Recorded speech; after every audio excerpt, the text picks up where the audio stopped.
এখন চলে এসেছি ভবানীপুর স্বাধীন সংঘে।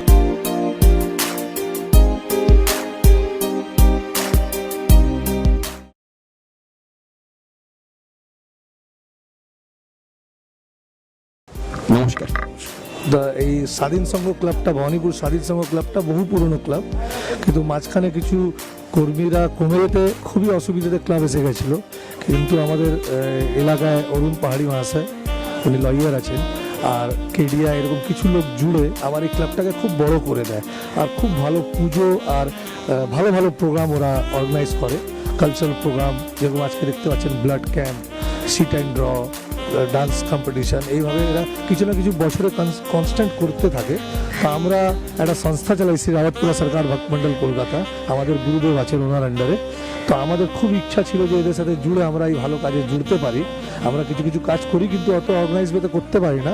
তো আমরা অরুণ বাবুকে আর কেডিয়াকে খুব আপিল করতে ওরা আমাদেরকে সাথে এক করে নিয়ে এই প্রোগ্রামটাকে আগামী দিন আমরা যাতে একসাথে করতে পারি তার আমাদের কথা দিয়েছে, না আমরা এগিয়ে যাচ্ছি।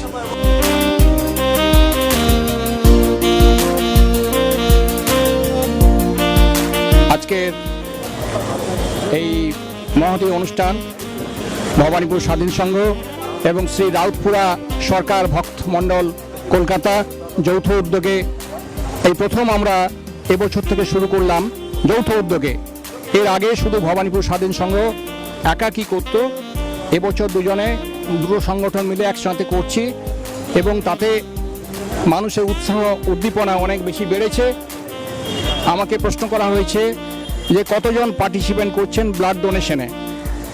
আমার মনে হচ্ছে আমরা এস্টিমেট করেছিলাম 80 জনের, এটা হয়তো 100 পেরিয়ে যাবে। কারণ মানুষের এবং স্থানীয় যুব সমাজের যে উৎসাহ উদ্দীপনা দেখতে পাচ্ছি তাতে 100 পেরিয়ে যাবে। আমরা প্রস্তুত আছি। নমস্কার। প্রথম কথা বলি যে রক্ত মানুষকে বাঁচায়, আবার রক্তক্ষরণ মানুষকে মৃত্যুমুখে ঠেলে দেয়। বর্তমান যে সময় চলছে তাতে বহু মানুষ রক্তের অভাবে মৃত্যুপ্রায় হয়ে যায় বা মারা যায়। সেখানে যদি আমাদের সাধারণ মানুষের মধ্যে রক্তদান প্রবণতাটা আসে, তাহলে সেই প্রত্যেকে এই যে রক্তগুলো গ্রহণ করা, এগুলো সাধারণ আত্ম মানুষকে বাঁচাতে পারে। গরমের মুখে এবং শীতের মাঝখানে এই রক্তদানের শিবিরগুলো যত বেশি হবে তত ভালো হবে। তবে প্রিকশন নিতে হবে। যেমন কিছু কিছু রোগ আছে যেগুলো থেকে আমাদের সতর্ক থাকতে হবে।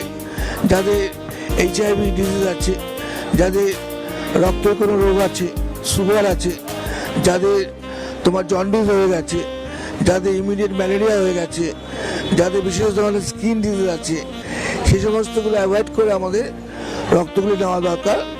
এবং এই রক্তদানের মধ্যে দিয়ে আমরা আমাদের শুধু অন্য মানুষের আমরা উপকার করি না, আমাদের উপকার হয়।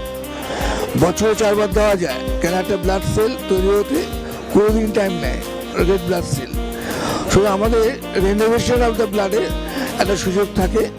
60 বছর পর্যন্ত যদি সুস্থ অধিকারী থাকে তারা এই রক্ত দিতে পারে। প্রতিযোগিতার থেকে শুরু করে আবৃত্তি পর্যন্ত সেই ব্যাপারে একটু জিজ্ঞেস করে নিই। আমাদের আজকে স্বেচ্ছায় রক্তদান শিবির হচ্ছে। এটা 10টা থেকে 2টো পর্যন্ত চলছে। তার মাঝখানে আপনার স্বাস্থ্য পরীক্ষা শিবির চলছে।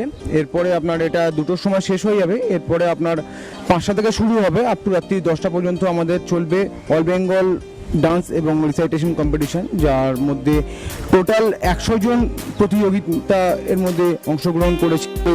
যারা পুরস্কৃত হলো তাদের কাছে চলে এসেছি। তোমার নামটা কি? সৃজা ঘোড়াই। কিসে প্রাইজ পেলে তুমি? কিসে প্রাইজটা পেলে? আবৃত্তিতে প্রাইজ পেয়েছো। কেমন লাগছে? কেমন? ভালো। আর মানে তুমি কি এই আবৃত্তি করো নাকি না কোথাও শেখো? শেখো। এই বাচ্চাদের যে আবৃত্তি শেখা, সেখান থেকে পুরস্কার পাওয়া, এর মজাই কিন্তু আলাদা। লেখা বিশ্বাস। কিসে পেলে?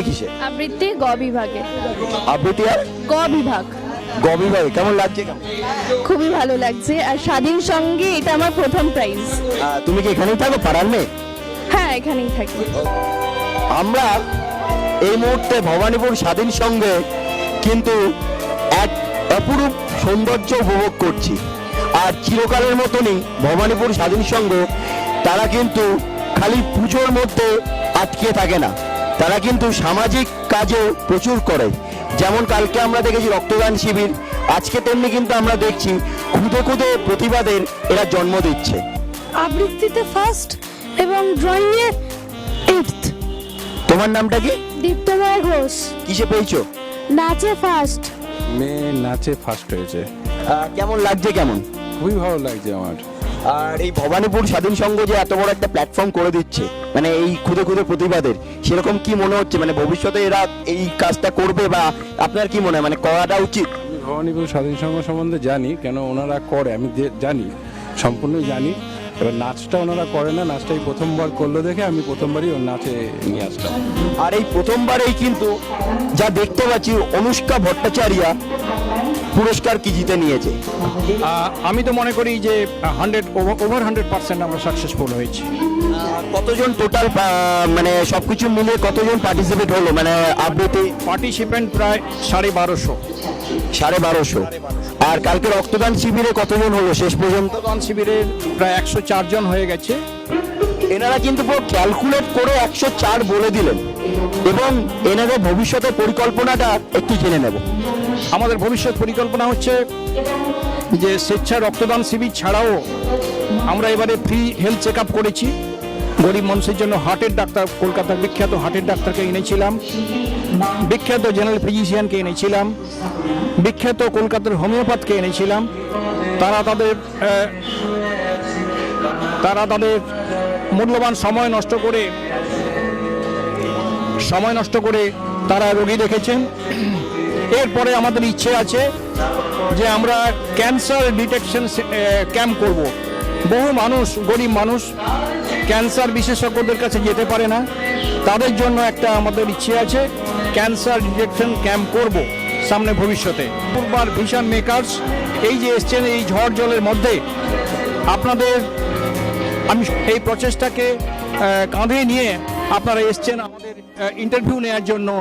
যারা পার্টিসিপেন্ট তাদের ইন্টারভিউ নিচ্ছেন, তাদের গার্ডিয়ানদের নিচ্ছেন, ক্লাব কর্মকর্তাদের নিচ্ছেন। কেন নিচ্ছেন? আপনাদের একটা ইচ্ছে আছে যে মানুষের কথা মানুষের কাছে পৌঁছে দেওয়ার জন্য।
বন্ধ ঠিকানা লিখে যায় ওই দুটি কালো চোখ এই প্রিয় বন্ধু জেনেছে নামটি ধরে তুমি কি ডাকবে করে আমি তোমার কাছেই ফিরে আসবো তোমায় আবার ভালোবাসবো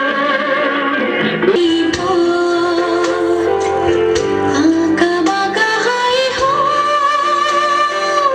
হোক না যে বন্ধু,